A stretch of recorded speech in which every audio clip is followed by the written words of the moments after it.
Good evening students. आज हम लोग सीखेंगे regarding debit and credit and approaches to double entry system, जैसे मैंने आपको लास्ट क्लास बताया था। तो सबसे पहले हम लोग जानेंगे कि द वर्ड डेबिट क्या होता है। Debit actually the debit word आया है from the word Latin word debitum, जिसका मतलब होता है रिसीवर ऑफ ए बेनिफिट। तो डेबिट क्या है? In simple words, debit means receiver of a benefit according to the meaning of debitum, क्योंकि यहीं से डेबिट वर्ड का जन्म हुआ है। तो रिसीवर ऑफ अ बेनिफिट का मतलब क्या हुआ? तो मैंने कल बोला था कि मैं एक दुकानी हूँ, तो मेरा एक दुकान है और आप लोग मेरे दुकान पे आके मेरे से मांगते हो कि भैया मेरे को एक ये सामान दे दो। तो आप लोग अगर मेरे को ये बिस्किट का पैकेट, तो बिस्किट का पैकेट जब मैंने दे दिया आपको, तो मेरे लिए आप लोग हुए रिसीवर ऑफ द बेनिफिट। आप लोगों को इस ट्रांजैक्शन का बेनिफिट मिला, सामान आप लोग यूज करोगे। So you would be the debit aspect of the transaction. इसका मतलब यही होता है, ठीक है। रिसीवर ऑफ अ बेनिफिट मतलब कि एक ट्रांजैक्शन का, कल मैंने बताया था कि एक ट्रांजैक्शन का दो एस्पेक्ट होता है, receiving aspect and giving aspect. तो मैंने जब आप लोगों को दिया तो आप लोग बन गया क्या? Receiving aspect. तो आप लोग हो गए debit aspect of the transaction, ठीक है। कुछ लोग इसको और एक मीनिंग बताते हैं इसका, जैसे कि what is debit? Debit means decrease in owner's equity, decrease in owner's equity. तो what is owner's equity sir? In the simplest term, equity का मतलब होता है कंट्रीब्यूशन।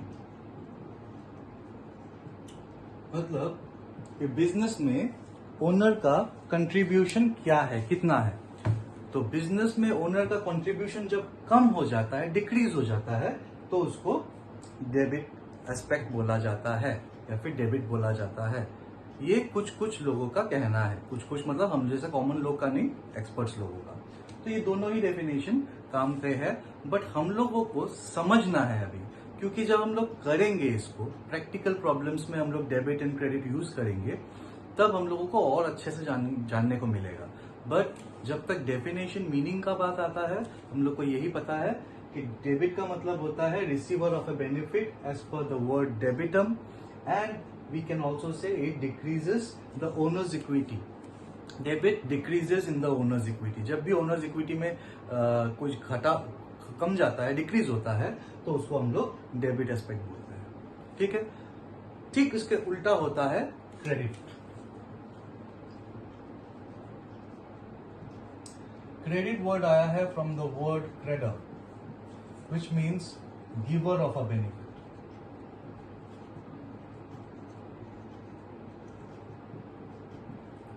तो रिसीवर अगर डेबिट एस्पेक्ट है, तो डेफिनेटली गिवर क्या होगा? क्रेडिट क्या होगा?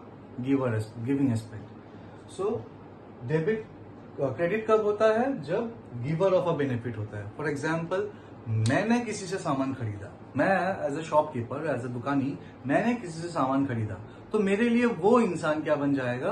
गिवर ऑफ द बेनिफिट, क्योंकि बेनिफिट किसको मिल रहा है? मेरे को मिल रहा है, सामान मेरे पास आ रहा है। सो उस ट्रांजैक्शन का गिवर कौन है? That person. सो मेरे लिए वो क्रेडिट एस्पेक्ट बन जाएगा। सिमिलरली, आप थोड़ा देर पहले का ट्रांजेक्शन, आप लोग के लिए मैंने आप लोग को दिया था, तो आप लोग के लिए मैं क्या बन जाऊंगा? आप लोग के लिए मैं बन जाऊंगा credit aspect, because I am the giver of the benefit for you people. So ये हो गया giving, receiver giver concept of debit and credit. इसके आगे इसका ठीक उल्टा अगेन यहाँ पे होगा, कुछ लोगों के मुताबिक it is an increase in owner's equity. जब भी ओनर का कंट्रीब्यूशन बढ़ जाए, तो उसको हम लोग क्रेडिट एस्पेक्ट बोलता है, ठीक है। तो this two are the basic meaning of, simple meaning of debit and credit. I hope इससे आप लोग किसी को जवाब देने लायक बन गए हो कि आप लोग यहाँ से इसके मीनिंग से आप किसी को बोल पाओगे what is the meaning of debit and what is the meaning of credit in accountancy. वैसे क्रेडिट का मीनिंग तो आप लोग को पहले भी पता है, क्रेडिट मीन्स बाकी, क्रेडिट मीन्स बाकी, क्रेडिट मीन्स बाकी ट्रांजेक्शन को हम लोग रिकॉर्ड करता है। बट जब हम लोग अकाउंट्स में अप्लाई करते हैं तो क्रेडिट का मीनिंग कुछ और होता है। कल हम लोग एक और चीज डिस्कस किया था, आप लोग को शायद लास्ट वीडियो में आप लोग देखे होंगे, हम लोग ने बताया था राहुल्स अकाउंट, याद है शायद आपको। अब राहुल अकाउंट तो मैंने बताया था, बट अकाउंट किस तरह बनता है वो मैं आप लोग को दिखा नहीं पाया था। हम लोग आज देखते हैं उसको। अकाउंट का ये फॉर्मेट कुछ ऐसा होता है।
Date particulars JF amount, date particulars JF amount. अब ये JF क्या है सर, JF के बारे में हम लोग आगे जानेंगे, बट फिलहाल मैं आपको बोल दूं JF का मतलब जर्नल फॉलियो। जर्नल फॉलियो, तो JF का मतलब हो गया जर्नल फॉलियो। वो जर्नल फॉलियो क्या होता है ये हम लोग आगे और सीखेंगे और समझेंगे, अभी मैं बताऊंगा तो कुछ समझ में नहीं आएगा। तो date particulars JF amount, again मैंने रिपीट किया डेट पर्टिकुलर्स JF अमाउंट। तो ये दो बार क्यों आया है? Because date particular JF amount, ये इस अकाउंट का मिडिल पोर्शन है, ये हो गया लेफ्ट हैंड साइड जिसको हम लोग डेबिट लिखते हैं, DR, डेबिट का शॉर्ट फॉर्म है DR। एंड इस साइड में हम लोग वापस डेट पर्टिकुलर JF अमाउंट मतलब क्रेडिट का राइट हैंड साइड है, ये हो गया CR, क्रेडिट का शॉर्ट फॉर्म है CR।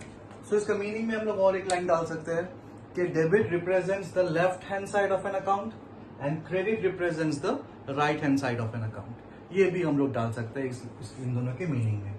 अब राहुल एक पर्टिकुलर इंसान है, एक पर्टिकुलर मेरे लिए कस्टमर है, जो कभी मेरा डेबिट एस्पेक्ट भी होता है, कभी मेरा क्रेडिट एस्पेक्ट भी होता है। तो जब डेबिट एस्पेक्ट होगा उसको डेबिट साइड में लिखेगा, जब क्रेडिट एस्पेक्ट होगा उसको क्रेडिट साइड में लिखेगा। ठीक है, वाई सर डबल कैसे होता है? एक ही पर्टिकुलर इंसान, टाइप ऑफ ट्रांजेक्शन के ऊपर बात है। राहुल ने जब मेरे से पहले खरीदा तब राहुल बन गया रिसीवर ऑफ द बेनिफिट, उसको सामान मिला, राइट। उसने 3 बार मेरे से खरीदा था through out the month of July, तो 3 बार उसने मेरे को खरीदा था, तो तीनों बार वो मेरा रिसीविंग एस्पेक्ट बना, डेबिट एस्पेक्ट बना, तो इसलिए मैं उसको डेबिट साइड में लिखूंगा। लेकिन आप याद करो वीडियो के लास्ट वीडियो के बारे में मैंने बताया था कि अगस्त का 2 तारीख को उसने मुझे पेमेंट किया था पैसा, सर मेरे को सैलरी मिला है, पेमेंट कर ले लीजिए। तो पेमेंट जब उसको मिला तो वो जब मुझे पेमेंट करेगा, पेमेंट करने वाला दिन वो मेरे लिए गिविंग एस्पेक्ट बनेगा। क्यों? क्योंकि वो उस दिन मैंने उसको कुछ नहीं दिया, उस दिन उसने मुझे दिया, तो he will be the giver of the benefit. वो पैसा जो मेरे पास आया उसको बेनिफिट मुझे मिलेगा, तो that is why giver of the benefit बन जाएगा राहुल, और उस दिन राहुल मेरा क्रेडिट एस्पेक्ट में रहेगा। ठीक है, तो इस तरह हर एक ट्रांजेक्शन का debit aspect as well as credit aspect रहता है, और अकाउंट बना के हम लोग ट्रांजेक्शन के ऊपर डिपेंड करके रिकॉर्ड करते हैं इसको, इधर डेबिट साइड में या क्रेडिट साइड में। We can not say left hand side and right hand side, we should say debit side and credit side of an account. ठीक है, चाहे वो कोई सा भी अकाउंट हो। तो this is the overall format of an account. आप लोग वीडियो को एक बार पॉज करके रिकॉर्ड कर लो, मुझे मिटाना पड़ेगा। ठीक है, तो this is all about debit, credit and account. ये अकाउंट का फॉर्मेट है, एन अकाउंट का debit and credit side of a format. तो ओवरऑल आइडिया शायद आप लोग को मिला है। हम लोग इसके बारे में वापस से समझते रहेंगे। मैं सिर्फ आप लोगों को इंट्रोड्यूस करा रहा हूँ towards the few terms in accountancy.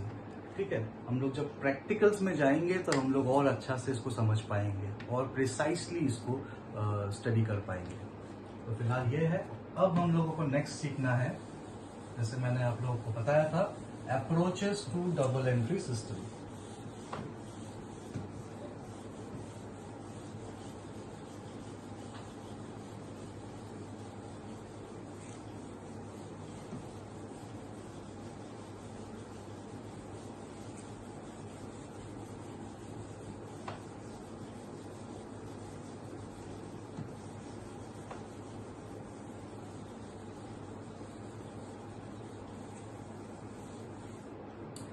इस वर्चुअल वर्ल्ड में मैं एकदम नया हूँ, वर्चुअल एजुकेशन में।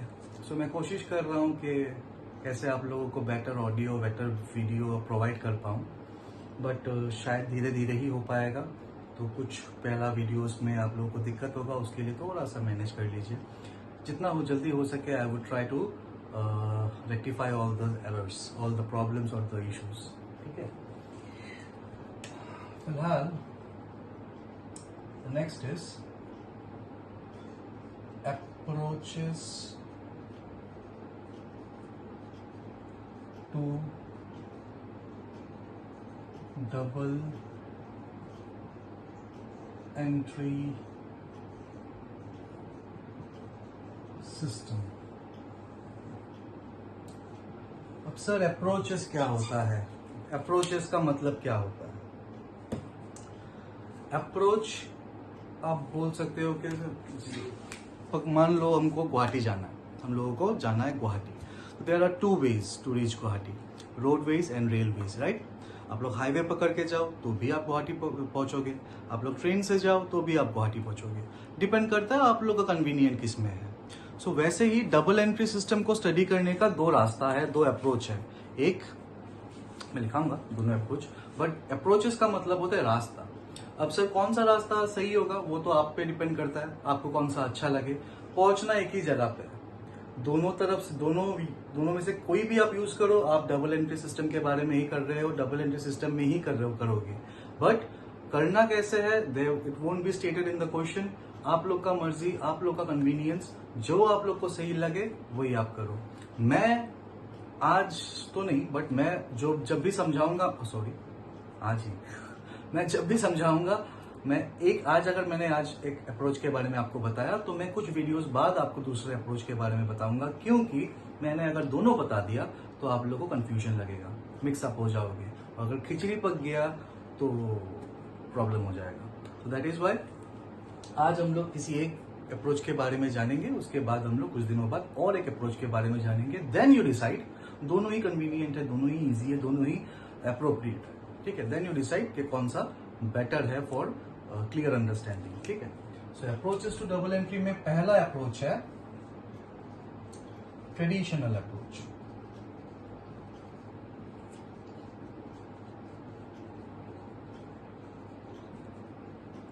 इसको हम लोग इंग्लिश अप्रोच भी बोलते हैं। एंड दूसरा है मॉडर्न अप्रोच, जिसको हम लोग अमेरिकन अप्रोच भी बोलते हैं। पहले ट्रेडिशनल आया था, उसके बाद मॉडर्न आया है। तो एक चीज मेरा पॉइंट ऑफ व्यू आप लोग अगर जानना चाहो इन दोनों अप्रोचेस के बारे में, तो मैं एक सिंपल आप लोगों को बात बोलना चाहूंगा। दोनों ही करेक्ट है, दोनों ही सही है, दोनों ही अच्छे हैं, व्हाटएवर। बट किसी भी चीज का जब कुछ ड्रॉबैक होता है तो ही एक नया चीज आता है। तो ट्रेडिशनल अप्रोच का शायद कुछ ड्रॉबैक किसी को दिखा हो, जिन लोगों ने इसको इन्वेंट किया है, तो उन्होंने वापस बाद में मॉडर्न अप्रोच का इन्वेंशन किया है, मॉडर्न अप्रोच को प्रैक्टिस में लाया है। सो हम लोग पहले मॉडर्न अप्रोच ट्राई करते हैं, मॉडर्न अप्रोच को सीखते हैं, मॉडर्न अप्रोच के बारे में जानते हैं, फिर हम लोग आएंगे ट्रेडिशनल अप्रोच के बारे में किसी और वीडियो में। So modern approach of double entry system क्या बताता है? मैंने आप लोगों को लास्ट क्लास बताया था कि अकाउंट्स बहुत होते हैं, हजारों अकाउंट्स होते हैं, जैसे राहुल अकाउंट एक बताया मैंने, उसी तरह एक बिजनेस में राहुल अकाउंट जैसे हजारों अकाउंट है। अब अगर सारे अकाउंट्स को हम लोग रूल में कन्वर्ट कर दे तो हर एक अकाउंट के लिए एक रूल अगर बनता है तो हम लोगों को तो लाइफ लॉन्ग रूल्स याद करना पड़ेगा, और सारा याद होगा भी नहीं पूरा लाइफ में, बिकॉज हर एक रूल में अगर आप लोग हर एक अकाउंट में अगर अलग अलग रूल एप्लीकेबल होता है तो हम लोग के लिए सबसे बड़ा परेशानी हो जाएगा रूल्स याद करना, रिकॉर्डिंग तो भूल जाओ।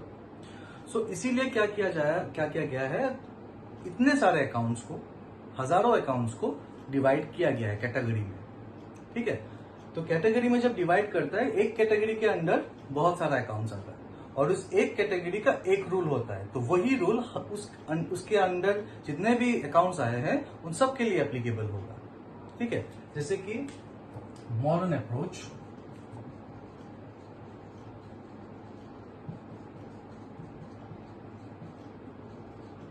अप्रोच, बताता है कि अकाउंट्स जितने भी हैं दैट इज सबडिवाइडेड इनटू, कैटेगराइज्ड और सबडिवाइडेड व्हाटएवर यू से, 5 पार्ट्स। 5 हेड बनाए हैं अकाउंट्स का। सबसे पहला हेड है asset, next liability, next capital, next income, next expense. Income या फिर आप लोग रेवेन्यू भी बोल सकते हो। ठीक है, आप लोग इनकम भी बोल सकते हो, रेवेन्यू भी बोल सकते हो। तो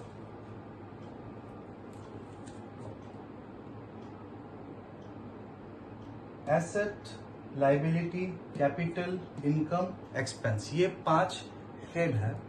इन पांचों हेड के अंदर अकाउंट्स आएगा अलग अलग तरह का, depending upon the nature of the account. हम लोगों को नेचर ऑफ द अकाउंट समझना है।